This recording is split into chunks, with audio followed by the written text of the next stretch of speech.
de que, olha, não é que eu queira tirar o seu benefício, não é isso. Mas é se você. E eu acho que foi uma das falas também duras que eu precisei dizer. Os cálculos matemáticos mostram que você vai ter o direito de se aposentar, mas eu não vou ter dinheiro para te pagar. Mas, inclusive, é aquela pessoa, médico, que não faz nem aquela reserva financeira, porque qualquer problema faz o quê? Um consignado. Qualquer coisa mete um consignado. Então, Mas você pensa no futuro, você não vai estar nem aqui quando esse dinheiro for usado. Ok, talvez a ideia que o pessoal diz para mim é: não, talvez você não esteja nem. Mas eu tenho certeza que esse benefício vai existir para esse servidor no futuro, né? Assim a gente espera.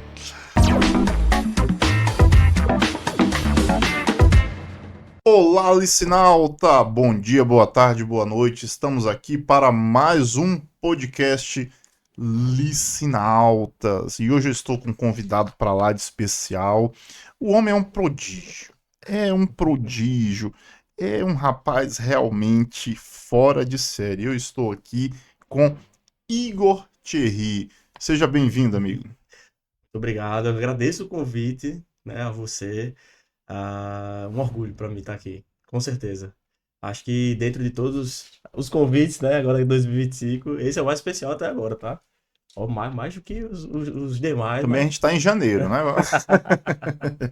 Gente, mas o homem realmente é um prodígio. É um prodígio. A gente não vai nem falar a idade dele pra vocês não se chocarem, né? Eu vou ler aqui rapidamente a bio dele. Mestre em Ciências Contábeis pela Universidade Federal do Rio Grande do Norte, bacharel em Ciências Contábeis também pela UFRN, é contador, conselheiro efetivo e eleito como vice-presidente da política institucional do Conselho Regional de Contabilidade daqui do Rio Grande do Norte, também em que também contribui como membro da Comissão Permanente de Estudos de Assuntos da Contabilidade Pública, que muito nos interessa aqui, o nosso público daqui do CRN. Aí tem mais um monte de coisa, tá? Ele é responsável pela chefia do setor de contabilidade do Instituto de Previdência Social do município de Natal, aqui do Rio Grande do Norte. E aí vai.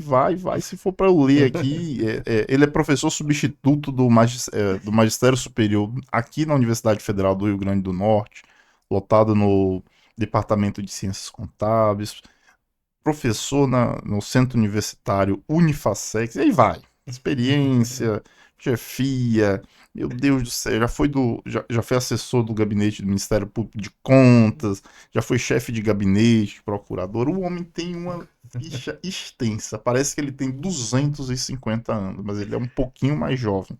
Então, amigo, seja muito bem-vindo. Eu já adianto para o nosso público que o tema hoje é um pouquinho diferente, mas nem tanto, do que a gente está acostumado. Nosso público ele é formado, sobretudo, de gestores, servidores que trabalham aí na área das contratações públicas. E hoje a gente vai falar de um tema muito especial, que são os fundos de pensão. O Thierry ele vai se apresentar, na verdade, ele vai falar a função que ele ocupa, só que você fique aí, assista até o final, porque hoje o Thierry vai ensinar como não quebrar um fundo de previdência. Ele prometeu contar esse segredo aqui, tá? Então fica até o final. Você que não está inscrito no canal, já se inscreve, aquela coisa toda, né? Sininho, ativa o sininho, curte, aí, né? Se não gostar, curte do mesmo jeito, tá bom? Então, Igor, chamar de Igor, né? Igor ou Thierry, o que você prefere? Thierry, Thierry, Thierry, Thierry é Thierry. mais o pessoal mais acostumado a chamar, É, né? Tudo bem.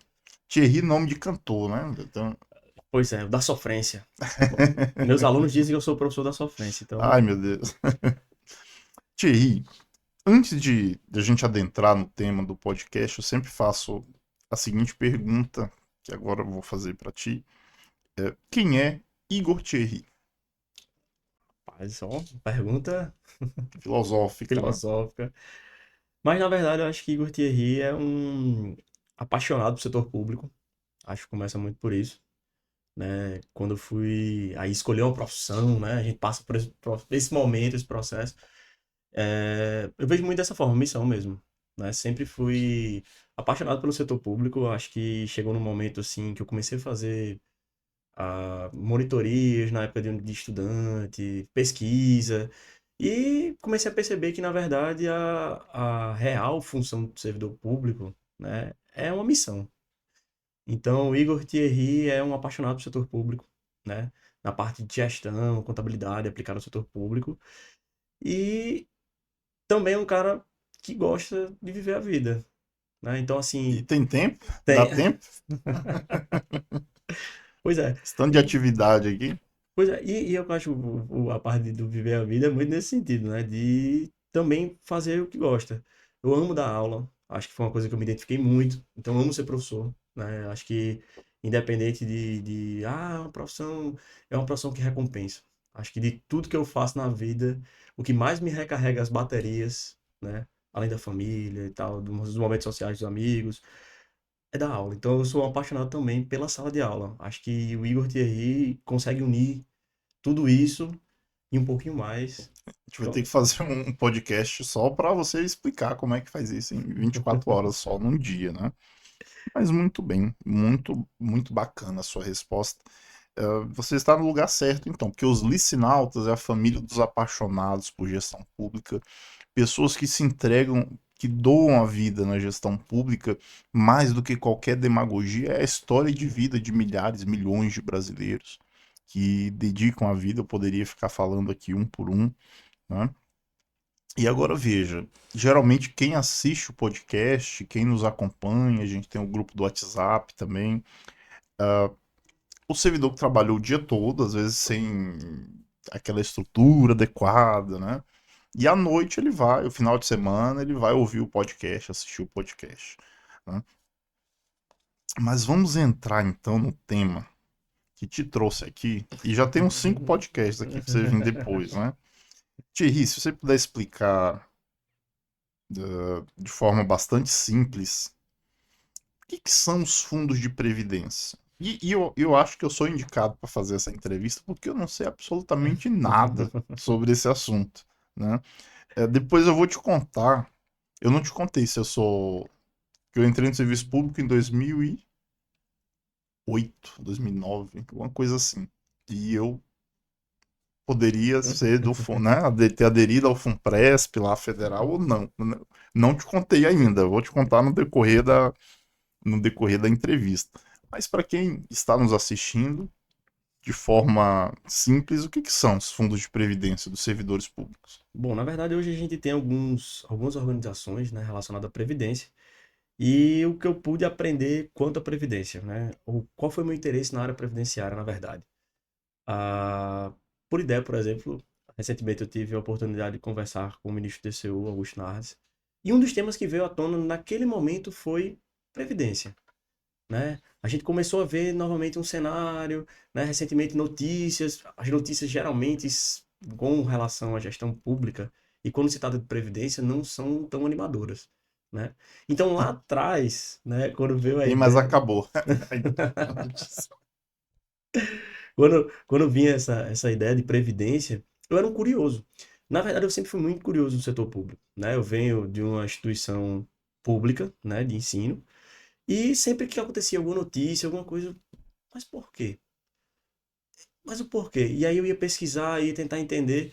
Então a parte de previdência é muito nesse sentido. Eu vinha muitas notícias e explicando assim, a gente tem alguns regimes, né? O regime geral, o regime do setor público, os RPPS. E quando veio o convite para participar, né, adentrar numa equipe de RPPS, eu estava na época no Tribunal de Contas do Estado do Rio Grande do Norte e veio aquele receio, né? Nós temos aqui no estado do Rio Grande do Norte, hoje são 40 RPPS, né? E uma extinção. Então o cenário com os auditores que eu conversava era de que não, aqui é insustentável. Não, tem que ter um jeito.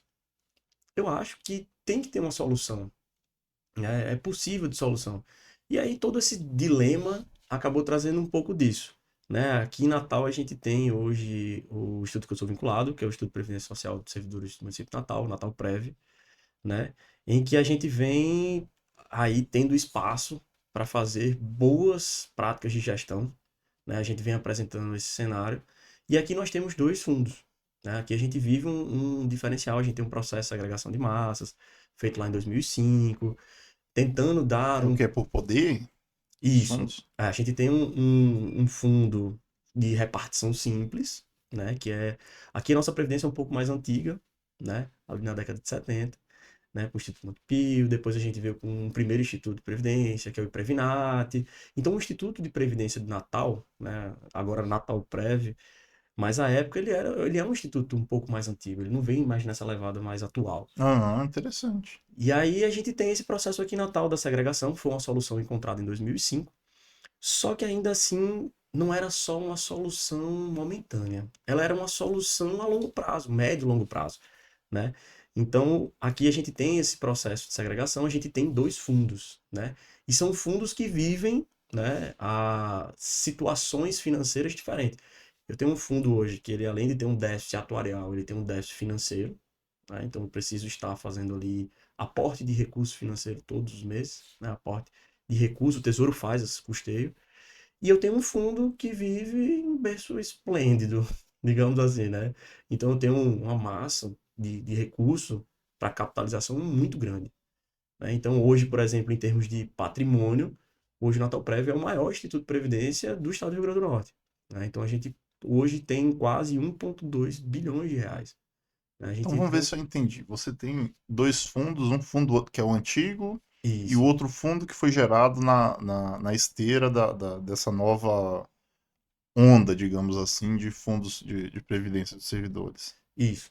A Aí o que ideia, está quebrado é o antigo, obviamente. isso, o que está quebrado é o antigo. E a ideia era mais ou menos essa, né? Trazer uma solução viável em 2005, trazer uma solução viável de que a gente conseguisse custear a parte, mas também meio que desafogar para o futuro. A ideia é que, claro, aí a gente tem uma massa de segurados, falecimento, não tendo mais a questão dos pensionistas, a gente conseguisse equacionar esse déficit, né, atuarial. Quando todo esse fundo acabar, a gente teria aí, claro, Igor, você vai ver o fim desse fundo. Não, né? A gente O tem fundo do fundo, né? já tem as prospecções aí para mais de 2130, né? Então é uma ideia realmente de longo prazo, né? Mas essa solução da previdência é algo assim que hoje eu vejo como discussão com grandes, né, gestores e aí principalmente com a parte fiscal. A preocupação hoje com a parte fiscal é muito grande e quando a gente começa a discutir previdência, né, gestão previdenciária, é muito nesse sentido, né? Então, é tentar equacionar o tal do déficit atuarial, né? Enfim, achar uma solução. Perfeito. Voltando um pouquinho, eu tenho um cunhado que, eu não vou falar o nome, mas o cunhado vai estar me assistindo. Cunhado, né? Cunhado. Ele vai saber que é com ele, né? Que ele adora falar de nós servidores públicos. Então, só para explicar para de repente quem não é servidor público, está assistindo que a gente tem um público diverso, o que é esse fundo de previdência? O servidor público, ele tem, ele tinha, né? E tem, via de regra, o regime próprio da previdência, que ele é separado do regime geral, que é onde né, os trabalhadores felicitistas, todo mundo recebe lá a sua aposentadoria e pensão. E nós, servidores, eu sou servidor federal, a gente contribui todo mês ali. Só que diferentemente, aí vamos falar de um servidor mais antigo, de 2000, a lei é de 2011, 12, A da gente 2000, esse processo foi 2005, mas o corte da gente é 2002. 2, né? Isso, É ainda bem mais antigo. No governo federal demorou mais tempo. isso. Então vocês já estão bem na frente, né? Então, nós servidores mais antigos, a gente se aposenta, falar nível federal, né? Não tem mais proventos integrais, só quem é de bem mais para trás. Só que a gente contribui em cima de toda a remuneração.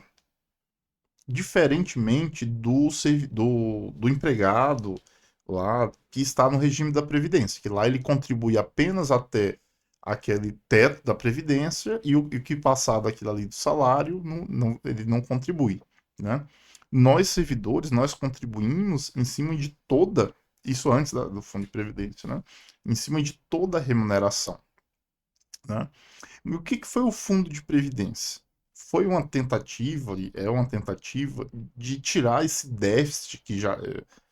O suposto déficit, que é uma coisa que todo mundo tem uma conta, cada um tem uma conta diferente, do erário, né, dos cofres públicos, e mudar essa gestão desse dinheiro aí, desse recurso, para um fundo gerido pelos próprios servidores, etc. e tal. Né? Aí a confusão toda é a seguinte: os servidores dizem que não tem déficit. Na verdade, os governos, no meu caso, o governo federal, recebeu as nossas contribuições, deu, obviamente, não pagou a contribuição patronal, se for fazer uma associação com o privado, colocou tudo no cofre e saiu gastando. E a União diz, não, mas você, né, é deficitário. E aí, então vamos separar esse negócio. Aí onde surgiu fundo, os fundos de previdência, né? Que o servidor, pelo menos não sei estadual e municipal, né? Mas lá no governo federal, pelo pouquíssimo que eu sei, o servidor, ele vai ficar ali até o teto, né? E o que passar do teto vai ter que fazer a combinação lá com o fundo de previdência. Só para fazer essa retrospectiva, quase não sai. E esse é um grande detalhe, né? Ah, quando eu conversei, eu tinha um servidor meu lá que ele tinha 52 anos, 51 na verdade, ele saiu aposentado com 51 anos. E a gente conversando, e ele era um servidor que ele dizia o seguinte: Igor, o grande problema, primeiro, essa ideia de repartição simples, tá? Ela é meio complexa. Porque, como era a repartição simples naquela época, né? Então eu tenho o fundo de repartição simples. Eu tenho um servidor ativo, eu tenho lá a contribuição dele, a contribuição patronal, e eu tenho um equacionamento disso. Com o concurso público, e aí uma das coisas que eu geralmente gosto de falar, olha, o concurso público, você tem a vacância do cargo, você já não tem mais um concurso vigente, aquilo ali vai segurando, você vai fazendo até você fazer um novo concurso, né? Aí eu tenho exemplos aí, por exemplo, uma grande discussão que a gente tem aqui é o concurso de auditores, o último foi em 2005. Demora-se muito tempo para fazer. E aqui no Rio Grande do Norte, então. E aí, a grande questão foi essa.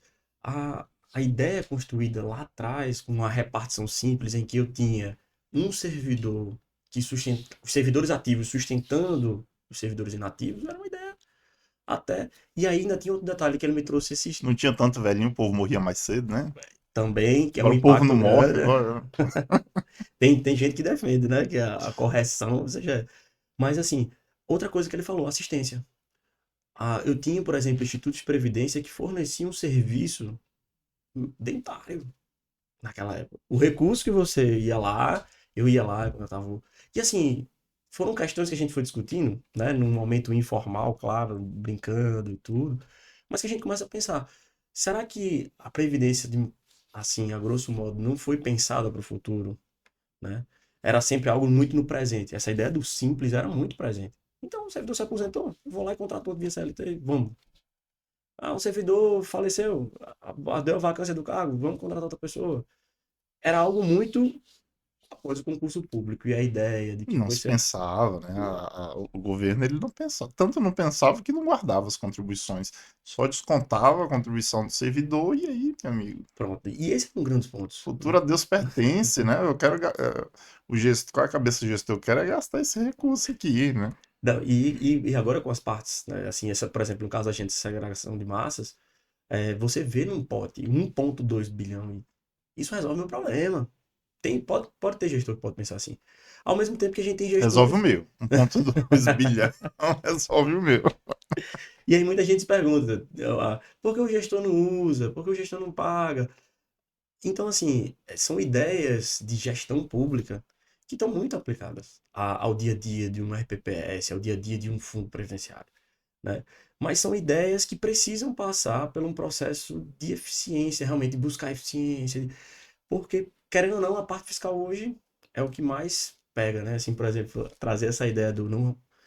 Eu brinco com meus alunos o seguinte: se você for dentro da receita corrente, primeiro você começa atrasando o fornecedor, depois você passa pelos encargos, e se você atrasar a folha, Porque o negócio tá. gravíssimo, né? Até porque servidor, servidor público, eu sou servidor. Atrasar a folha é gravíssimo. É, Mas a gente vê isso no cenário, né? No dia a dia. Então, o gestor que está com problemas nas finanças, ele vai nesse pedacinho, pedacinho, há quem pedacinho. diga que foi falar só uma anedota, né? Tem historiador que diz que essa foi a verdadeira causa da independência do Brasil, né?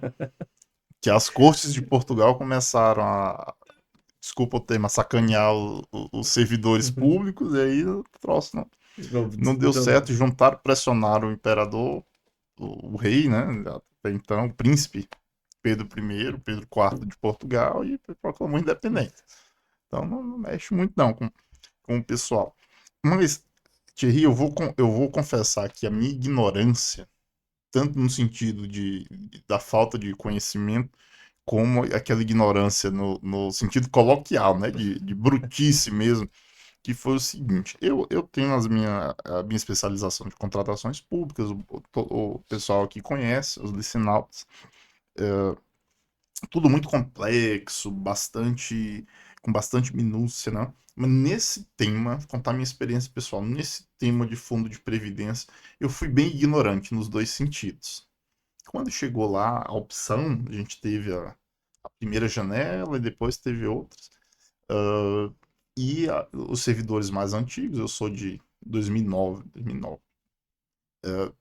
nós pudemos optar. Se a gente ficasse quietinho, caladinho, a gente ia continuar no regime próprio, no modelo anterior, e quem quisesse aderir ao FUNPRES, para o Fundo de Previdência, teria que fazê-lo expressamente, né? Eu e alguns colegas fizemos a seguinte, fizemos o seguinte cálculo. Na verdade, não fizemos cálculo. Enquanto lá no TCU, que já estava no TCU nessa época, enquanto lá no TCU tinha gente que já tinha feito todos os cálculos, não sei o que, baixado e pegado um servidor de todas as projeções possíveis, porque lá no TCU tem cada MacGyver que só Deus na causa, né? Eu e alguns colegas, a gente não fez nem a conta. Meu pensamento foi o seguinte: ó, se esse negócio fosse bom, o governo não estava me oferecendo. E eu acabei que eu não aderi. Tô lá pagando E aí depois veio o aumento da alíquota, né? A gente estava pagando, era 11%, 11%, subiu para 14%. 14,5%, sei lá quanto é que anda. E eu tô pagando lá e não fui não, o fundo de previdência. Sei que foi um pouco de ignorância minha, mas também foi o cálculo de que essa abertura aí de migração ia acontecer várias vezes. Ainda vai acontecer, tenho certeza.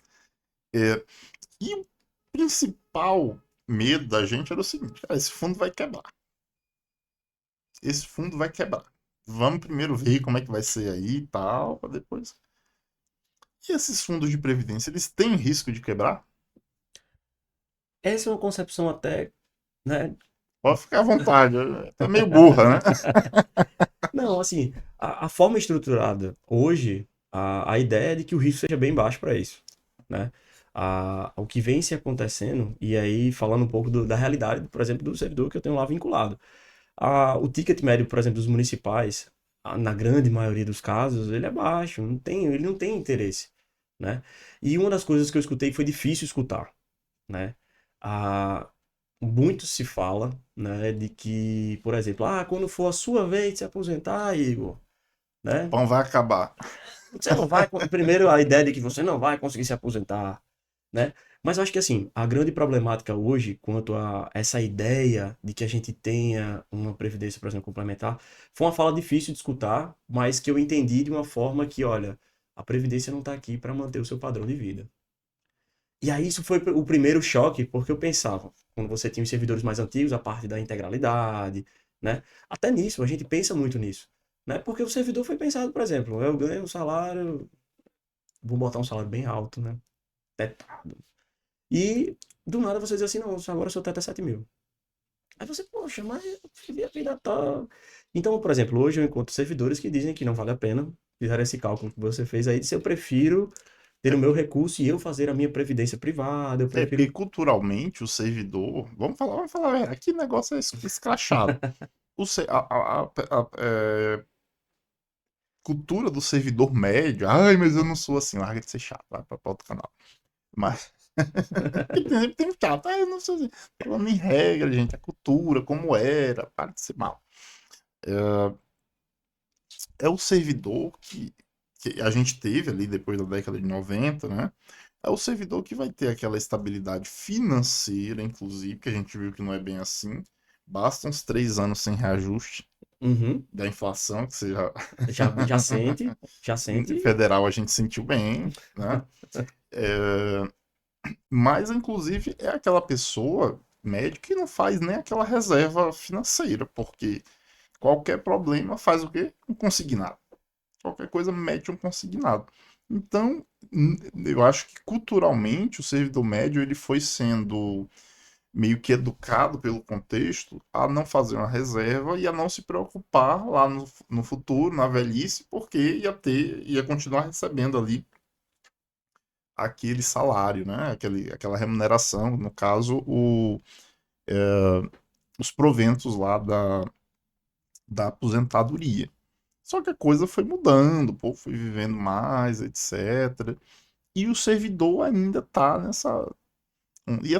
E as coisas foram piorando. Acabou a integralidade, acabou a paridade, acabou não sei o que, acabou não sei o que, né?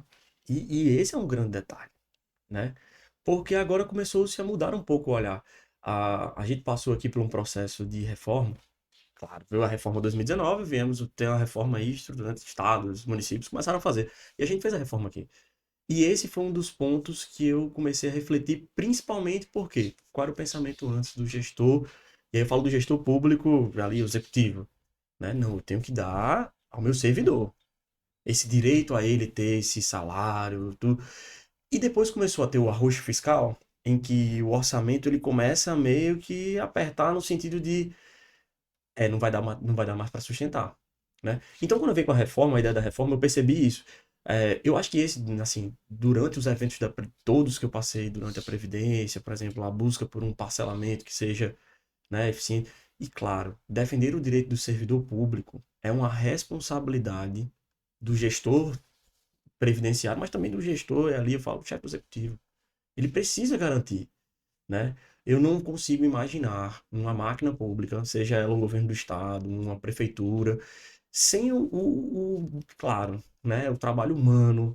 Muitos servidores se entregam. E aí, quando você passa por um momento desse, foi, eu acho que um dos grandes aprendizados dentro do setor público, foi de que eu venho de uma família que são servidores públicos, né? Meus avós, meu pai.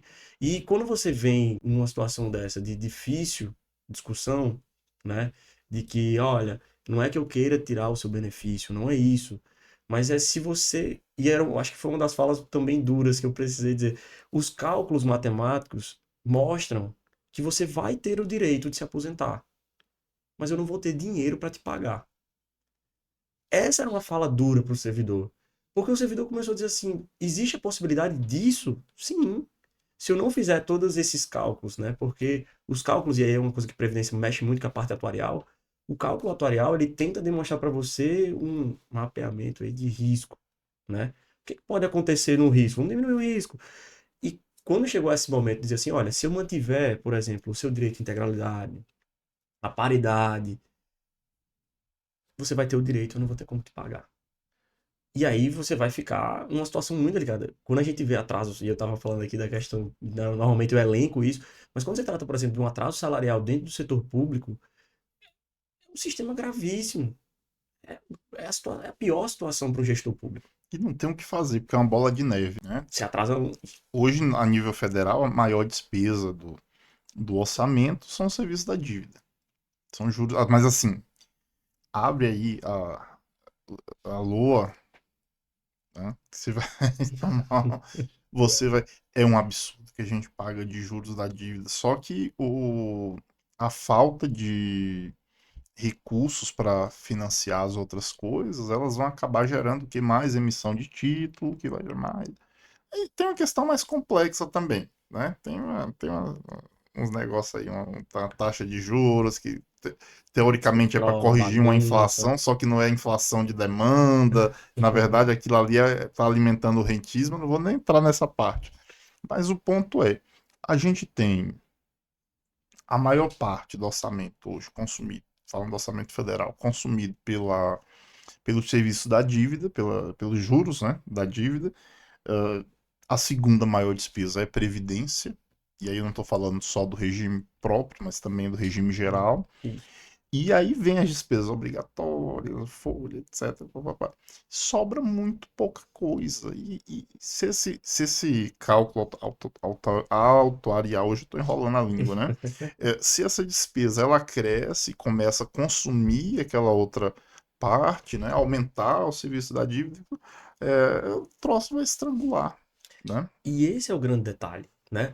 Se você parar para refletir de que, e aí, porque é engraçado falar sobre isso. Eu tenho outros colegas que trabalham na área de gestão pública, com outras pastas, né? Educação, saúde, e todo mundo acha que a pasta Previdência deveria ser pensada depois. Um exemplo, estou discutindo um aumento salarial, piso dos professores. Tá, mas já parou para verificar o impacto na Previdência? Porque eu tenho alguns servidores que vão passar por esse processo. E aí a gente começa a discutir que não é no fim, tem que ser algo mais estruturado.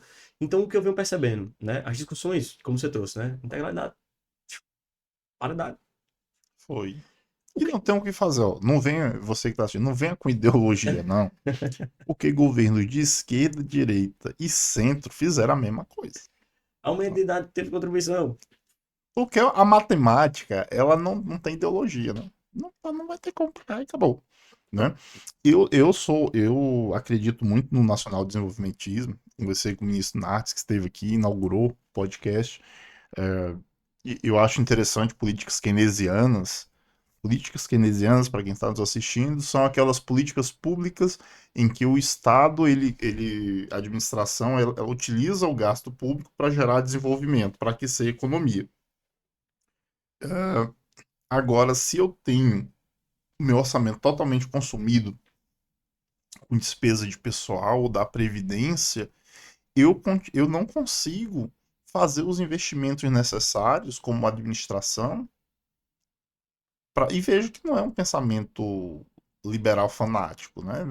Não, a administração ela está utilizando recursos para aquecer a economia. Só que quando esse orçamento está todo consumido, eu não consigo fazer isso. E aí, socialmente, aí a gente já entra numa questão social, sociológica, né? Tá tudo Uhum. interligado. Aquele aposentado ali, e porque o ente federado ele só consegue pagar realmente a aposentadoria, não consegue fazer mais nada, não consegue aquecer a economia local, ele vai ter que sustentar os filhos, os netos, ajudar um ou outro. Por quê? Porque não há economia pujante, porque o ente federado não teve recurso para poder aquecer a economia. Então veja como as coisas elas são interligadas e complexas. Sempre tem um imbecil para querer dar é uma frase, né? Sempre tem um imbecil com respostas simples e erradas para problemas complexos. Não sei de quem que é essa frase.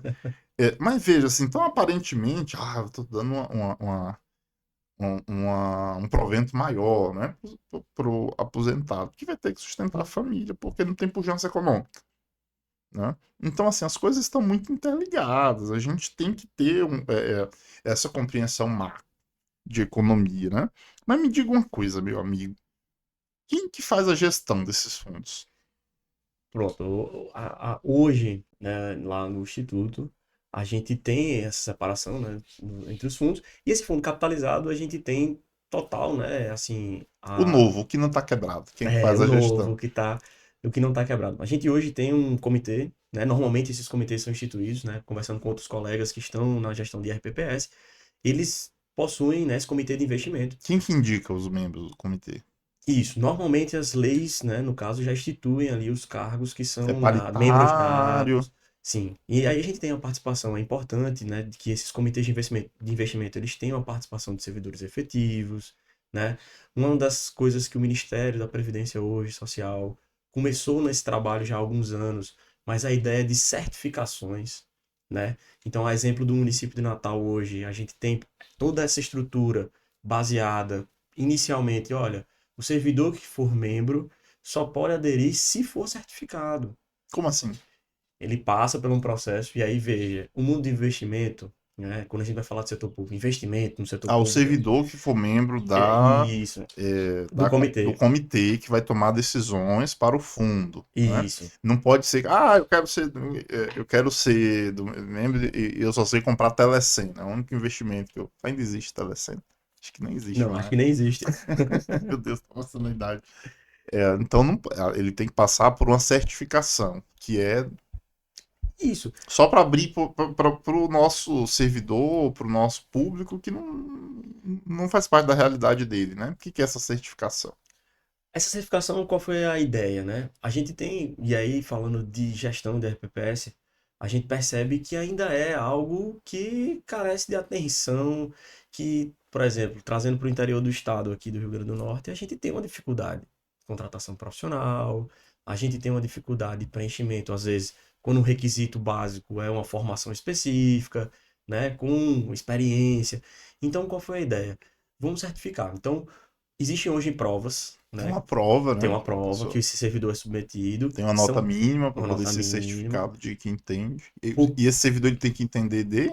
Aí esse é o detalhe. No caso dos investimentos, a gente tem uma prova para, por exemplo, gestão, né, de RPPS, então traz tudo, contratação, investimentos, né?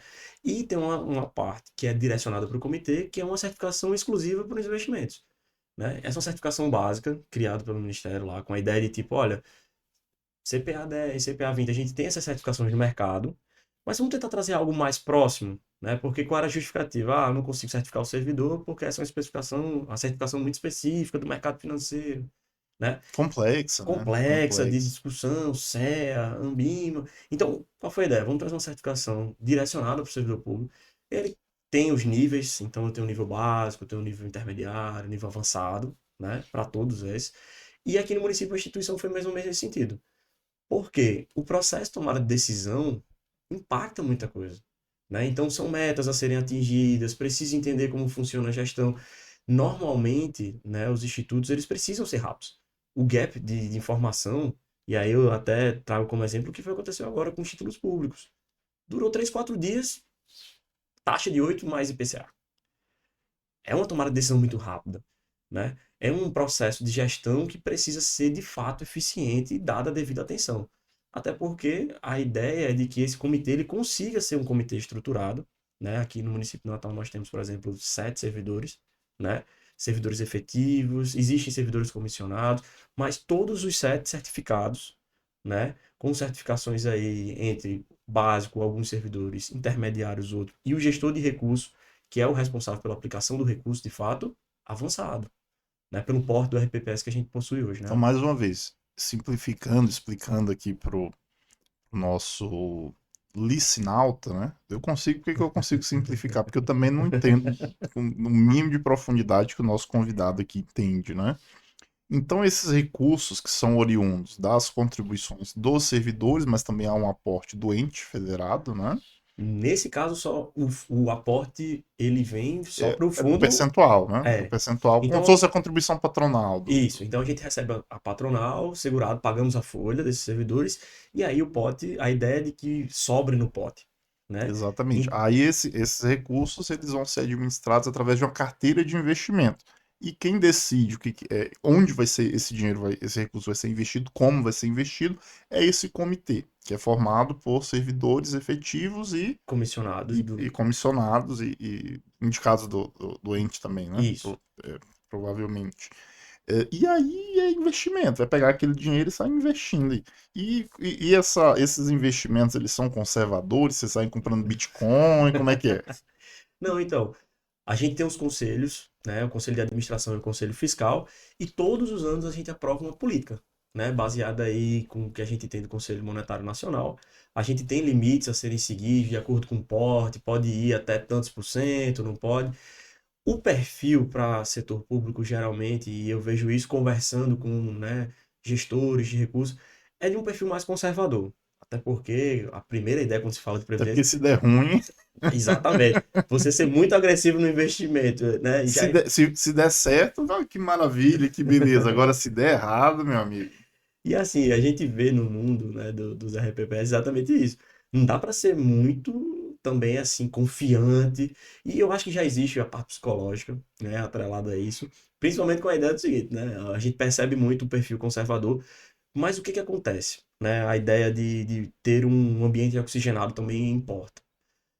Ser muito conservador, às vezes você acaba tendo não a excelente, uma boa rentabilidade. E isso vai ajudando. Vocês devem ter uma política de gestão de riscos, Isso, etc, né? exato. Pega uns 3% lá para fazer cavalo de pau, não? Não, não. E aí a ideia é de que ainda bem que a gente consegue fazer isso de uma forma tranquila, né? Porque a gente também buscou junto ao que a gente tem hoje de produtos no mercado. E o risco é minimizado justamente pela questão da discussão. Então, quando o servidor, por exemplo, na época, né, a antiga composição, ela era feita só por servidores efetivos, eram só três, porque o investimento era pequeno, né? Mas mesmo assim, a gente tinha um perfil muito conservador. Quando a gente começou a migrar um pouco, por exemplo, ir para um mercado, né, que vem tratando, por exemplo, ações, por que não investir num fundo de ações? Olha, mas esse fundo rentabilizou bem, a informação é boa, vou trazer um banco público que vem ofertando um fundo desse, não é algo que a gente consegue identificar de início. Ah, não, isso aqui é ruim. Então, vem uma confiabilidade no mercado, vem certificado. Então, vamos abrir um pouco a possibilidade. Essa abertura gerou um ponto muito positivo, que é exatamente a ideia de construir um futuro para que esse investimento seja retornado para o servidor, né? Então, todos os 7 hoje membros possuem muito essa política deles, né? O que é importante. Por que é importante? Igor, você é servidor, tudo, mas você pensa no futuro, você não vai estar nem aqui quando esse dinheiro for usado. Ok, talvez a ideia que o pessoal diz para mim é, não, talvez você não esteja nem... Mas eu tenho certeza que esse benefício vai ser, né, Vai gozado. existir. Vai existir para esse servidor no futuro, né? Assim a gente espera. Muito bem, Thierry, muito bem. Ah, eu tenho certeza que a gente tem público de diverso, então tem o pessoal que entrou na curiosidade, como que é isso. Mas a gente tem também os profissionais aí do Brasil inteiro, graças a Deus, nosso time de licinautas, ele é do país inteiro, é impressionante. Todo estado que eu chego. Professor Janderson, eu sou licinauta. Às vezes o pessoal encontra no shopping, no aeroporto, eu fico impressionado, assim, porque nós somos uma família, digamos assim, muito nichada, né? Serviço público, contratações públicas, e a pessoa encontra no shopping lá, num estado totalmente diferente. Então, nessa gama de pessoas que assistem, com certeza tem também membros de comitês de previdência, de fundos de previdência do nosso país, que é gigante aí. Então, aí agora você pode falar de uma forma que eu não entenda, não tem problema, mas em poucas palavras, o que que você pode dizer para essas pessoas que são membros de comitês de gestão ou mesmo servidores efetivos que querem acompanhar mais de perto ali os investimentos? Como que eu, como gerir um fundo de previdência? Ou melhor, como gerir essa carteira de investimentos de um fundo de previdência? Bom, eu acho que o primeiro ponto, como eu trouxe, a ideia de que a participação efetiva dos servidores é importante. A gente hoje tem a participação não só no comitê, mas nos conselhos. A gente criou uma política e veja, o processo de gestão ele tem que ser participativo. Previdência tem que ser participativo. Então, das reformas da Previdência que a gente instituiu aqui no município, a gente conseguiu o apoio dos sindicatos para primeiro instituir os conselhos administrativo e fiscal. Hoje a gente apresenta mensalmente os nossos resultados. É um processo de prestação de contas transparente, porque a gente sabe da importância disso. Uma das coisas que aí a gente precisa também oxigenar um pouco, né? Eu trouxe esse processo, participei desse processo de oxigenação, é isso. A gente precisa apresentar um resultado no final das contas para o sindicato. Se o sindicato convidar a gente levar os nossos resultados, isso traz um papel fundamental quando se vai conversar sobre previdência.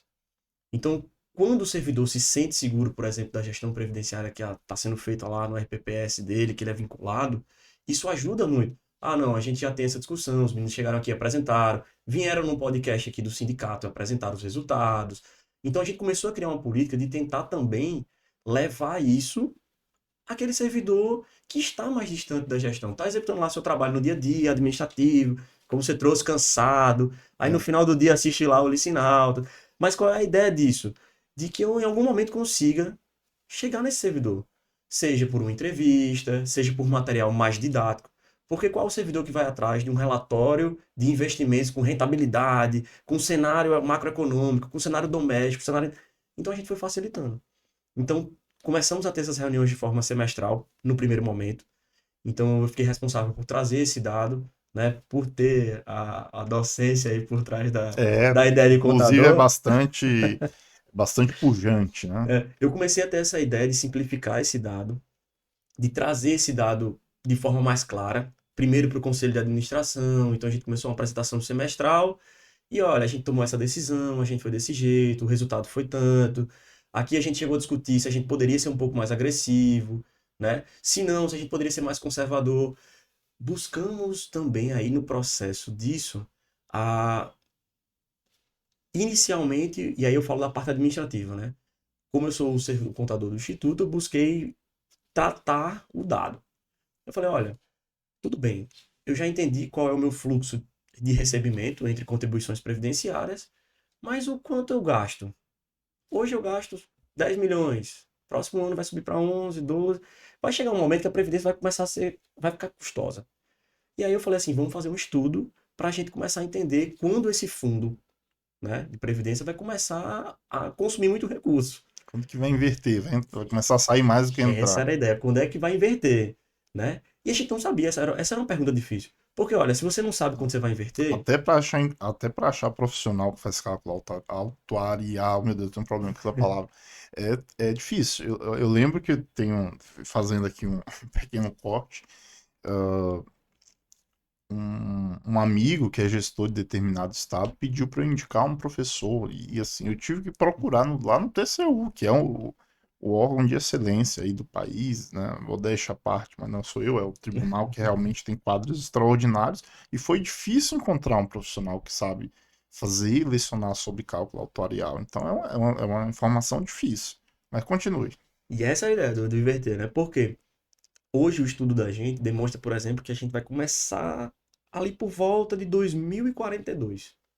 É logo ali, tá? Só pra. É bem quando você vai se aposentar.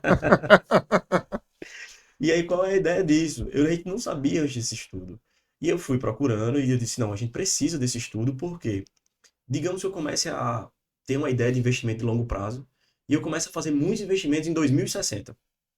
E eu não sabia quando eu ia começar a consumir. Então, quando a gente começou a ideia de vamos alongar mais a carteira de investimento, tá, mas o primeiro ponto eu preciso saber quando eu vou começar a consumir muito. Inverter, né? Ter menos entradas. Alongar mais quer dizer fazer um investimento que você só vai poder sacar o dinheiro com tantos anos para Exato. frente. Esse era o Perfeito. detalhe, esse era o medo. Porque Que aí tinha, o dinheiro vai estar preso e eu não vou poder pagar o e não servidor vai porque o poder dinheiro está pagar o preso, eu não servidor. consigo. Então, esse É. foi o primeiro grande passo. Equacionar. Vamos entender qual é o ponto que vai começar a inverter. Achamos o ponto, disse, pronto, agora a gente está seguro para tomar a decisão. Né? E aí eu comentei junto com toda a equipe técnica. A gente hoje tem uma equipe Vocês técnica que contrataram um serviço autorial? um serviço atuarial e um serviço. Contrataram ou foram Sim, quadros? Tem que não, contratar, né? É um tem que troço muito contratar. especializado. A gente Então a buscou. primeira dica aí, você contrata um serviço autorial para o teu fundo de previdência. Exato. E aí, qual era a ideia antes, né? Como a gente fez essa mudança dentro da gestão dos benefícios, e aí a gente começou a ideia dos investimentos. Primeiro, preciso de uma consultoria para me auxiliar, né? Então a gente também foi meio que trabalhando um processo complexo, não é fácil, né? Mas aí também, com o cálculo atuarial, eu comecei a entender a mágica, né? A mágica. Depois, eu tinha uma pergunta dentro de mim quando eu entrei no instituto, que era mais ou menos assim: quanto é que foi que botaram aqui de contribuição?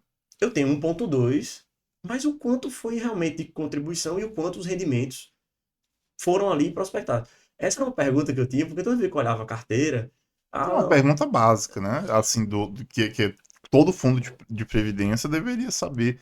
Mas como diz o Conan Doyle, lá no livro Sherlock Holmes, né? Um estudo em vermelho, o óbvio necessita ser dito. pois é. E aí eu me perguntava muito isso, tipo assim, eu ainda nunca tinha somado, enfim, desde que o fundo foi instituído, em 2002 e tudo. E eu comecei a No fim das contas, aí, eu escutei do meu atuário, né? Ele olhou para mim e falou assim: essa é a mágica da rentabilidade. A gente colocou ali 500 milhões e ele gerou mais 700. Né? Falando assim em números redondos, né? Mas, Uhum. Caramba, mais da metade. Mais do dobro, né? Da verdade. exato. E aí eu comecei a perceber, ó, olha a diferença. E claro, isso aí foi com esses resultados que a gente foi mostrando. Mas o Não, corrigido, não. Nominais, né? não, Nominal, nominais, não, nominais. A ideia era Também não no, vamos esculhambar também. a ideia era no nominal.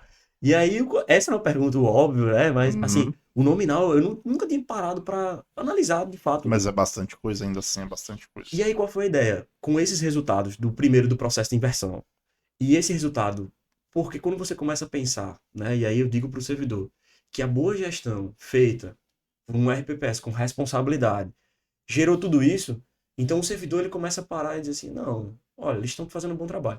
Só que isso precisava chegar na ponta.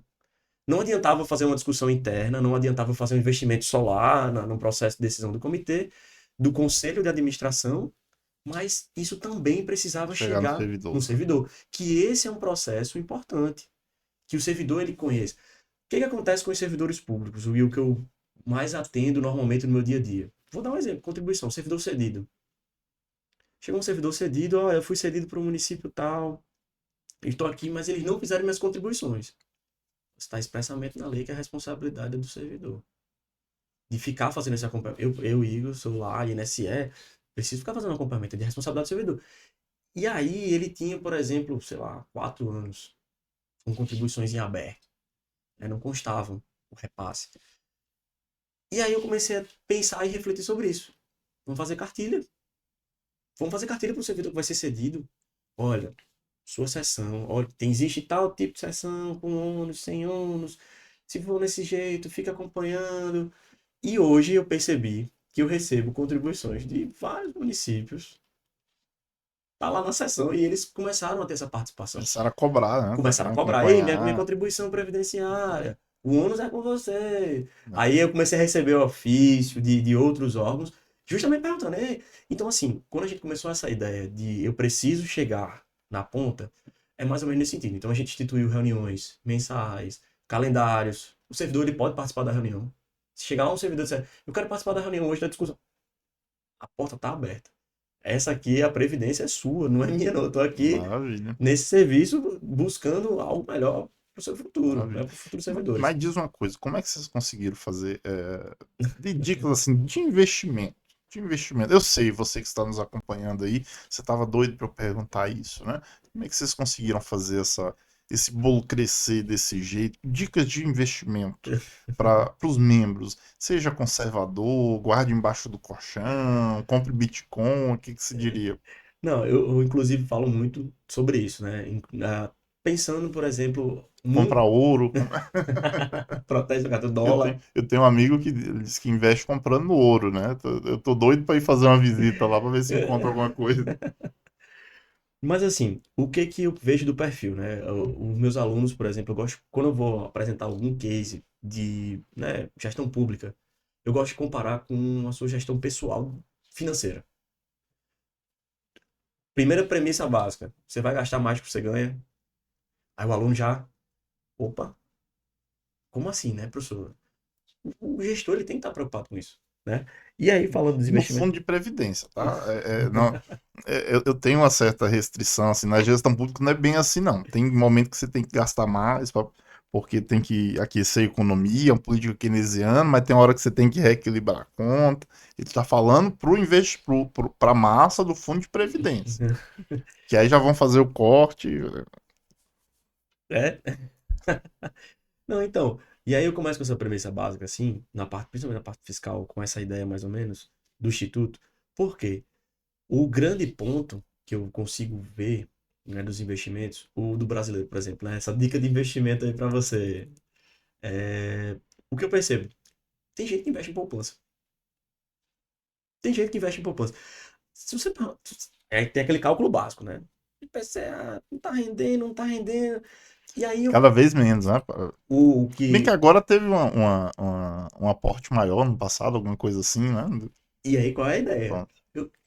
O óbvio Você vai precisa ser. quebrar, Ou você não, vai quebrar o financiamento imobiliário do país agora com a dica, mas pode. não, e aí eu comecei a me perguntar do comportamento, né? Dessa parte de investimento é muito interessante a parte comportamental, né? Brinca-se, que, por exemplo, o empresário. Eu escutei uma frase esses dias que foi o seguinte: empresário sabe dever, empreendedor sabe dever.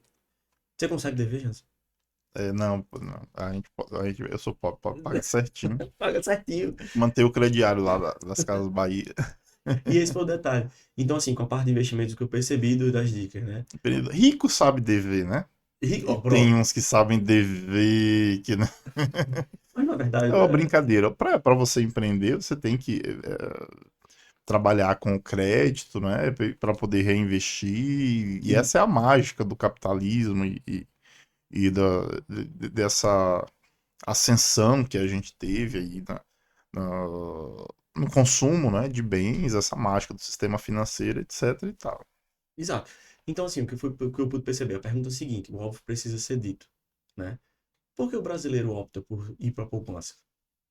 E aí eu comecei a me perguntar um pouco sobre isso no sentido comportamental, na ideia do seguinte: se eu for para um fundo, um tesouro, por que eu não vou para o tesouro? É vantajoso, paga lá 7 pontos IPCA, mas por que eu não vou? Porque eu não Porque entendo. não tem informação, né? Exato. Então, qual foi a grande. E aí, falando do regime de previdência. Quando a Até gente. investimentos que o fundo garantidor de crédito, ele tem até determinados valores, ele garante ali que você vai receber, mas ainda assim o povo não vai. Não vai.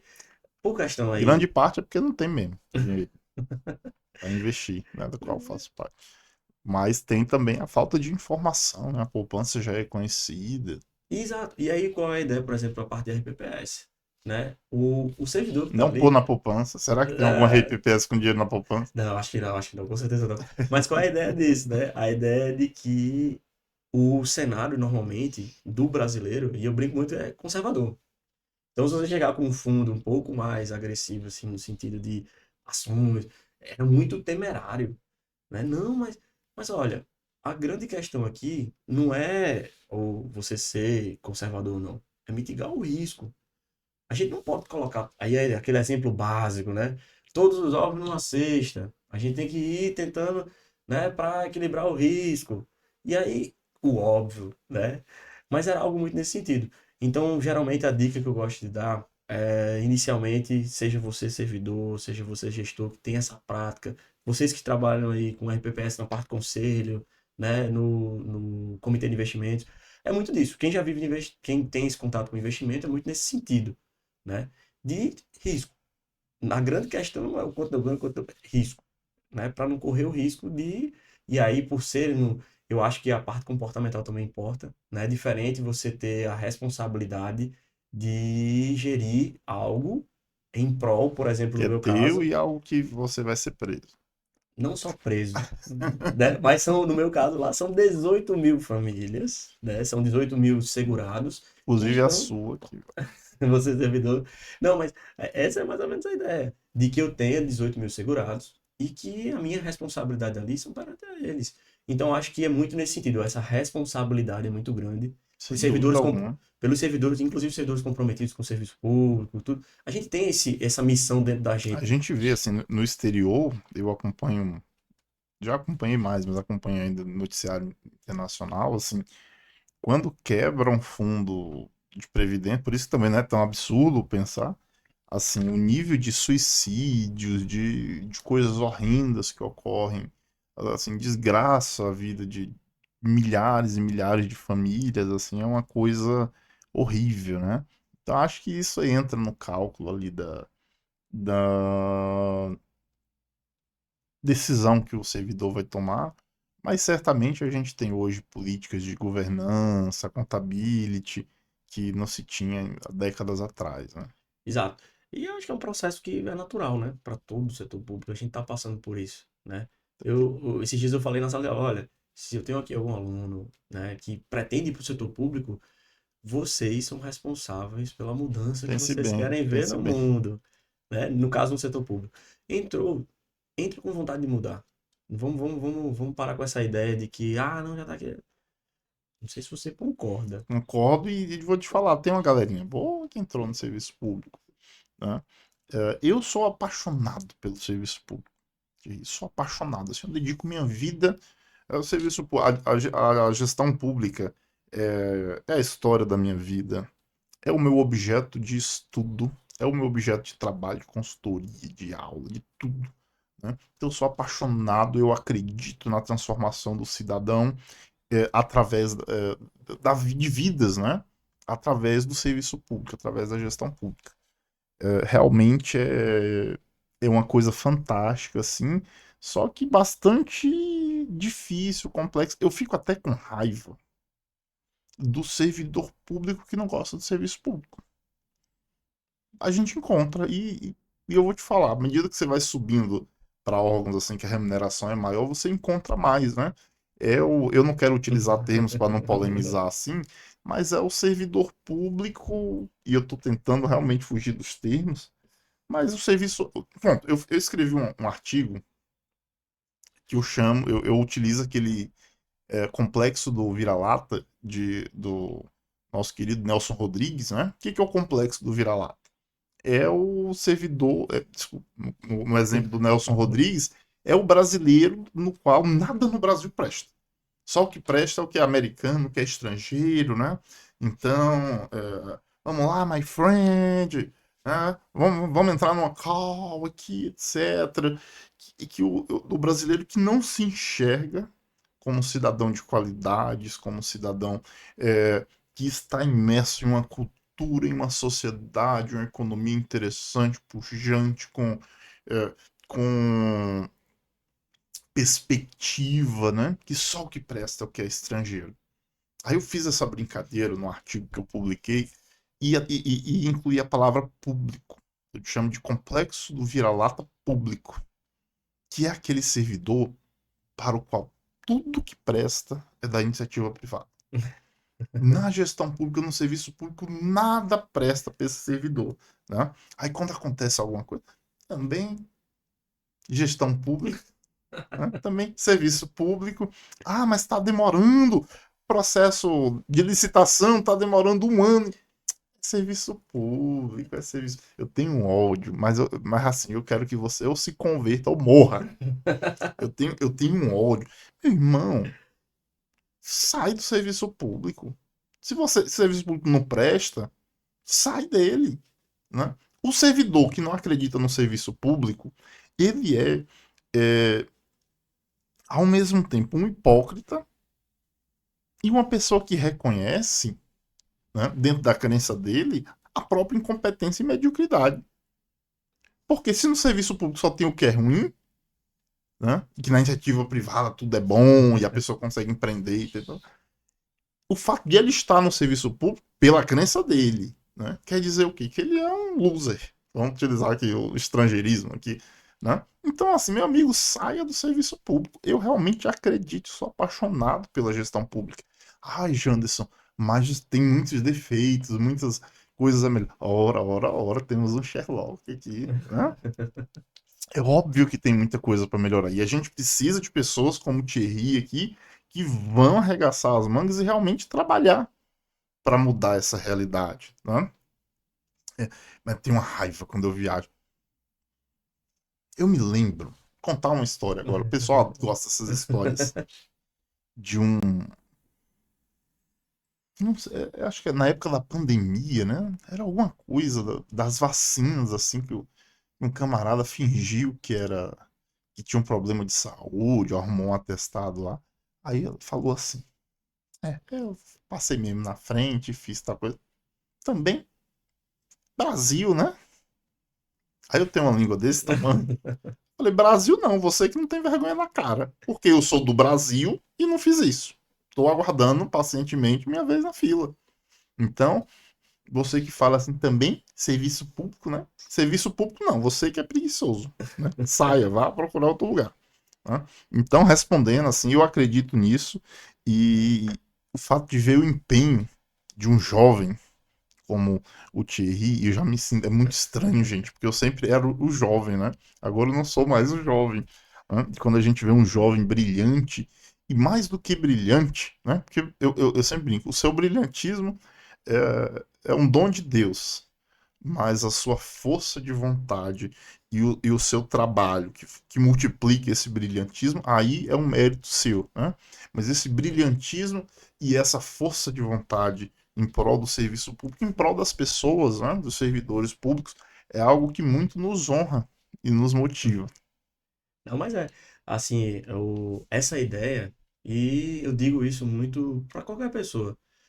Igor, bem honesto, né, aí pro público, a, a grande problemática que eu vejo, e aí qual foi a minha ideia, né? Assim, sair do setor privado e ir para o setor público. Era mais ou menos essa estrutura, né? De carreira.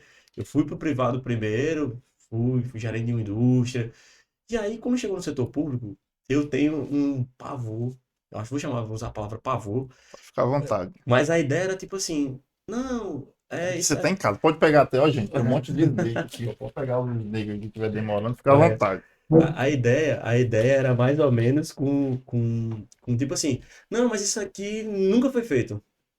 Mas vai fazer. Isso é a síndrome de Gabriela, também falei no artigo. A síndrome, como é que é essa De síndrome? Gabriela. Hã? Eu nasci assim, eu cresci assim, você sempre assim, Gabriela. Mas, Assista, dê o like, senão eu vou continuar cantando. Dê o like aí. pois é. E assim, era tipo, um caso que me trouxe muita atenção, que eu falei, olha, tudo bem, foi feito assim a vida toda, mas agora Vai ser assado. isso. E assim, isso, não trazendo assim uma ideia de querer mudar da água pro vinho, ou coisa do tipo, mas é cultura. A gente vai mudando. O que eu mais tento passar é que o setor público, ele não é isso. Traz muito resultado. É uma missão. É uma missão. Se você, eu brinco muito e digo, você escolhe o carro pelo salário. Às vezes você não tem afinidade com a carreira. Então, quando você começa a se identificar com a carreira, com a É, com ideia certeza. não, vou fazer isso aqui para entregar, tem muitas vidas. Enfim, eu acho que quem está aqui, quem está no serviço público dedicado, que faz essa entrega, que colhe esses resultados positivos e abrilhantam aí, independente do jeito brasileiro que tem, a gente sabe que tem, mas se a gente muda uma realidade, de que a gente traz uma construção. Você trouxe o exemplo mais bonito, eu acho, do setor público. Chega no social, chega, né? Essa ideia que eu trouxe, por exemplo, de trazer mais informação para o servidor do município de Natal, era pensando nele mesmo. Eu estou aqui, não me conhece, não sabe quem eu sou, não sabe a minha carreira, mas eu estou aqui para fazer o serviço para ele. Acho que essa é a parte importante, né? Então, o que você trouxe de que o setor público não tem jeito, ou que o jeitinho brasileiro sempre vai levar a melhor, eu acho que a gente é responsável também por quebrar um pouco disso. Sim, com certeza. E o detalhe da burocracia que eu defendo muito. A licitação demora, mas por quê? Não, não a weberiana, né? A burocracia, a burocracia, né? A burocracia desnecessária. Exato. A burocracia ela é necessária. Claro que aí a A parte. weberiana, no sentido É, weberiano, depois Tito explica. Depois, um podcast só para isso. e é muito nisso. Mexer com recurso público é uma responsabilidade grande. Como você trouxe. Porque as pessoas, gestores de fundos, não é de quem é a culpa naquele momento. É de quem é a responsabilidade. É uma coisa que eu Perfeito, venho defendendo muito nesses tempos. perfeito. Eu posso errar, posso, servidor público erra, acontece. Só duas pessoas não erram. Para todo convidado eu falo isso. Só existem duas pessoas no mundo que não erram. As que não fazem, Não. não. Até essas já erraram por não fazerem, né? Deus e Maria Silvia Zanella de Pietro. Todos os outros erram. Mas então, assim, todo mundo acontece, mas claro que aí a gente tem essa ideia da responsabilidade, que eu acho que é a parte importante. A gente tem um cargo público, seja ele em qual esfera for, federal, municipal, estadual, carrega dentro dele uma responsabilidade. Agora, essa parte da síndrome de Gabriela ela é interessante, Tios. A Tios, lembrei do amigo Tios, manda um abraço, Thierry. Ela tem um paradoxo dentro dela, que eu acho que você já viveu isso, que é o seguinte: você tem um encontro de dois bicudos ali, do jovem bicudo e do velho bicudo. O jovem bicudo ele quer mudar para melhor. O velho bicudo ele já apanhou muito na vida, viu que muitas vezes tem coisas que não tem jeito, né? E cada um ali tem a sua parcela, no caso concreto, dependendo, tem a sua parcela de razão, né? Ah, de fato, a gente não vai chegar num caminho diferente, fazendo a mesma, chegar num destino diferente percorrendo o mesmo caminho, né? Então a gente tem que mudar. Mas também tem situações de que a experiência ela traz um aprendizado para as pessoas, por isso que eu respeito sempre os servidores antigos, assim, que a pessoa que está chegando, lógico, com toda boa vontade, mas ela vai passar por aquilo ali e vai aprender também, né? Então tem situação que o mais antigo vai dizer, eu não disse, eu sabia, porque você sabe por que, que eu falei que não dava certo? Porque eu já fiz 3 vezes e deu errado. Mas existe ainda a questão da mudança de contexto. Né? Então você fez na década de 70, mas na década de 70 era outra história, né? Aqui a gente está em 2025. Então tem esse paradoxo dos dois lados, mas eu quero sempre dizer para você, Licinalta, que a síndrome de Gabriela, esse foi sempre assim, isso é uma falácia, é uma mentira, não foi sempre assim. Né? Eu não sei de quem que eu ouvi essa frase, mas achei muito interessante que o jeito de fazer as coisas, ele nunca foi sempre assim. Existiu um momento em que esse jeito de fazer as coisas que você quer manter, não quer mudar, ele foi disruptivo, porque tinha um outro jeito de fazer. Então não foi sempre assim. Era de outra forma, até alguém vencer a resistência de uma outra pessoa para fazer do jeito que é e que agora você não quer deixar mudar, né?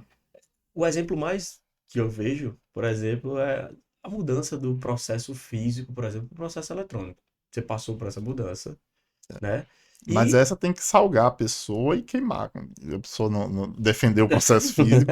A essa altura do campeonato, desculpa aí, né? Aí tem que jogar sal e tocar fogo. não, mas a gente, Esse espírito poder encontrar a luz, né? Não voltar. mas ó, um exemplo bem que eu vivenciei parcialmente foi uma fala desse tipo, de que aderimos ao processo SEI, né? E aí, veja, explicar como funciona a parte. Olha, você não pode mais incluir um É porque documento. aí tem a pessoa chata também, né? Ah, não quero mudar, não vai mudar. Não, mas a pior parte é dizer isso. Ah, eu preferia como era antes. Eu preferia quando É, era eu físico. preferia que você não estivesse aqui, mas infelizmente as coisas não são. E eu acho que essa parte do. Porque tem um chato. Tem uma pessoa que é o chato, aquela pessoa que você tem que fazer o grupo do WhatsApp não incluí-la, né? Eu sempre falo para os jovens gestores, e eu fui mentor de muitos gestores públicos e privados também, o seguinte, tem 1, 2, 3% ali dos liderados que você não vai conseguir convencer, você não vai conseguir motivar, não tem jeito, não tem jeito. Tem um amigo meu que eu não vou nem falar qual que é a profissão dele, mas ele brinca dizendo o seguinte: tem gente que é tão ruim, mas tão ruim, mas tão ruim, mas tão ruim, mas tão ruim, que de repente, se ela deixar de ser ruim, ela perde a personalidade, vira outra pessoa. Então tem gente, é uma minoria, muito minoria, mas tem gente que não adianta. Você vai. é, é, é, você tira a pessoa debaixo da ponte, entrega uma casa, ela vai dizer assim: ó céus, ó vida, antes eu não precisava limpar, aqui tinha os garis que limpavam embaixo da ponte, agora olha o tamanho dessa casa para limpar. Né? É a minoria, sei lá, menos de 1%. Mas essa pessoa, você desiste dela. Né? Aqui eu gosto de falar real, você simplesmente desiste dela e toca a vida. Assim, eu acho que esse processo, ele não é um processo fácil. Assim, contando por experiência própria, por ter uma experiência, por exemplo, controle externo, auditoria financeira, né? Com essa ideia, você aprende muita coisa, no sentido de que não vamos fazer errado, né? Uma das coisas que eu mais falo sobre controle externo é de que é o guarda-chuva. Ei, saiu um acórdão aqui, ó, tem que ser. Não, mas eu fiz. A síndrome de Gabriela, ela é revertida nesse momento, tá? Para os gestores públicos, eu digo: olha, o Tribunal de Contas A culpa é nossa. deu uma decisão, não. A solução é o controle externo, né? Mas eu digo: a gente se atualiza, a gente tem que fazer isso. Mas você sabe que essa brincadeira mas o controle externo, não sei o quê. Eu falei, eu não me lembro onde foi. Numa palestra dessas, num congresso desses aí. que começaram a culpar o controle externo. Tudo é culpa do controle externo, tudo é culpa do controle externo, apagão das canetas, não sei o quê. A gente tem que fazer um meia-culpa. Só que começaram a utilizar o controle externo como a genie, como o fantasma, assim, tudo é igual aquele, nossa, seu pai né, a mãe fala, seu pai não deu, o pai não tá nem sabendo, né? Então, meio que os atores estão utilizando o controle externo, às vezes não tá nem se pronunciou sobre aquele assunto, Não, mas acontece. mas essa é uma ideia. Assim, de como, por exemplo, hoje, né, a parte. Como usar uma ferramenta, inteligência. Aconteceu, por exemplo, comigo recentemente aí. Ó, eu brinco muito com meus alunos falando o seguinte: olha, ChatGPT, você pode usar. Não é proibido. Agora você tem que fazer com Tem responsabilidade. que saber fazer, né? É É exato. fazer o mexão, ó. Estamos na segunda edição, vamos para a terceira edição do livro Fase de Planejamento da Contratação, com apoio da inteligência artificial. Era para eu estar hoje de manhã fazendo o quê? O dispensa a inexigibilidade de licitação com apoio da inteligência artificial, mas a minha chefe Lavínia não deixa, né? Ela está aqui, a gente está no estúdio. Cadê a Lavínia? Cadê a Lavínia? Aparece aí, Lavínia. Tá por aí, tá por aí. Ela é tímida, né? Mas assim, é inteligência artificial, você tem que saber fazer. Olha lá a chefe aí. E assim, por exemplo, essa é uma ideia. Recentemente foi o que a gente fez. A gente fez uma técnica para a gente testar. Vamos fazer um ofício, coisa simples do dia a dia. Vamos fazer um ofício, um memorando, um chat GPT. Aí produziu. E aí, qual foi a ideia? Vamos ver se alguém consegue perceber que a gente utilizou. Essa é a teoria assim, do meu setor, tá? Só pra gente. Fiz a solicitação, não achei nada diferente, não. Não. Aí eu comecei, e aí a responsabilidade é decidida, né? Quando eu cheguei, por exemplo, a fazer um relatório, algo assim, né? E a gente começa, tipo, a utilizar, as pessoas começam a perguntar, mas você usa para tudo? Inteligência artificial, por exemplo, na Não, fase de para ir ao planejamento. banheiro eu não uso, não. Mas olha aí, você vê que você consegue pensar hoje numa fase de planejamento da contratação sem o apoio da inteligência artificial? Não, não é desnecessário. Você consegue imaginar hoje fazer um documento de contabilidade sem um computador? Entende? E eu acho que qual foi o momento de ser disruptivo para você? Foi preciso ser. Alguém lhe disse que não daria certo. E aí a síndrome de Gabriela entrou muito nesse ponto. O que eu vejo, e aí não falando das pessoas chatas, tá? Não. Que são 100% contra, né? O que eu pude perceber, a gente tá avançando, vai chegar um momento que vai ser disruptivo também essa ideia da gestão com apoio tecnológico. A ideia do que eu trouxe lá do processo físico, e a gente defende. Não, mas era melhor, sabe por quê? Porque eu podia corrigir uma folha. Não. Estamos em Pode 2000. arrancar, corrigir uma folha, é fraude, não. Mas tinha gente com essa ideia porque isso era feito lá. Então, era mais ou menos nesse A sentido. inteligência artificial, ela tem uma coisa a favor dela, que é o seguinte. E aí a gente tem procurado, assim, graças a Deus a nossa agenda de cursos, ela é complicada porque tá todo mundo querendo. Eu sempre brinco, é o melhor curso que nunca existiu da inteligência artificial. Porque todo mundo quer fazer um curso. é, todo servidor, quando vai fazer um curso de licitação, ele vai fazer um curso para trabalhar. Esse é o único curso que você vai fazer para colocar alguém para trabalhar para você, né? Então, eu acho que hoje, sinceramente, a carga de trabalho que está em cima do servidor público hoje, ela é tão grande, ela é tão gigante, que até aquela síndrome de Gabriela, o servidor não está tendo nem o direito de pensar nela, porque ele está, pelo amor de Deus, apareça alguma coisa que me ajude a me dar um pouquinho de tempo para eu ver meu filho antes de dormir. Porque assim, a realidade hoje, você que não está no serviço público, a realidade hoje é servidor, passa o dia todo, chega em casa, leva processo para casa para instruir, né? Agora o processo agora é eletrônico no computador. Servidor de férias, é muito difícil você achar um servidor hoje que passa todo o período de férias sem ter que abrir um computador, responder o e-mail, assinar um documento, né? Que não tem uma mensagem no WhatsApp, é muito difícil. Eu falo lá no TCU, por exemplo, a gente tem uma ferramenta institucional que é o Teams, mas todos os colegas, quando saem de férias, eles têm que colocar no WhatsApp aquele negócio assim, férias, porque senão vai ficar trabalhando eternamente. Então, assim, No caso da inteligência artificial, ela chegou no rap, e pra gente que trabalha com licitações, ainda foi bem na época da 1433, né? Então aí foi uma maravilha mesmo, porque ele aumentou, mudou tudo, os servidores não sabiam o que fazer. Agora, por favor, me ajude, né? Estão abraçando a inteligência artificial como uma tábua de salvação, e é por aí mesmo. Mas eu vejo uma mudança. E não é no longo prazo, não, tá? É no curtíssimo. No que você Não, tá, mas é. a gente fez a entrevista aqui com um colega lá do TCU, o Eric Hans, que é o chefe do núcleo do NIA, Núcleo de Inteligência Artificial, e ele disse o seguinte: a minha avaliação aqui vai valer um período, uma era geológica, mais ou menos uns 6 meses. Que hoje o nível de transformação é assim.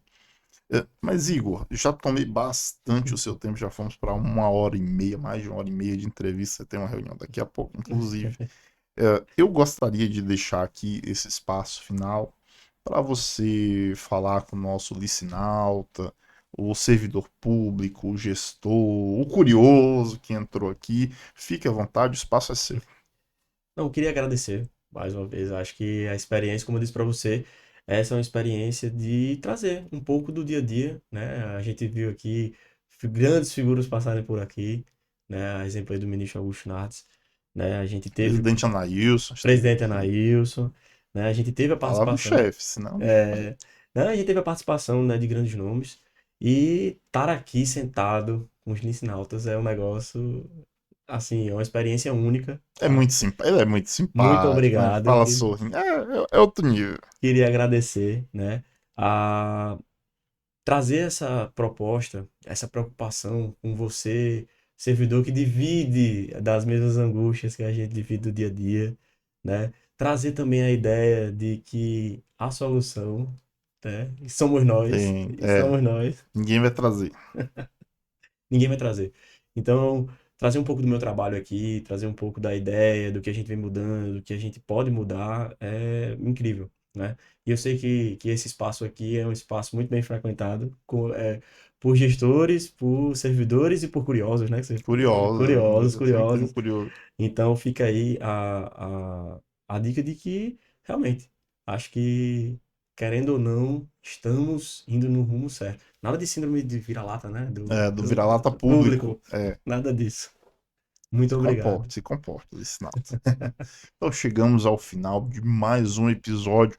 Eu, em nome de todos os licinautas, agradeço a presença do grande Igor Thierry, a sua disponibilidade, a aula, a magna aula que foi ministrada aqui. E você que está nos assistindo, você chegou até esse finalzinho, aproveita, vai lá, se inscreve, ativa o sininho, dá o like, isso nos ajuda a impulsionar o nosso conteúdo, isso nos ajuda a fazer com que o canal seja mais conhecido.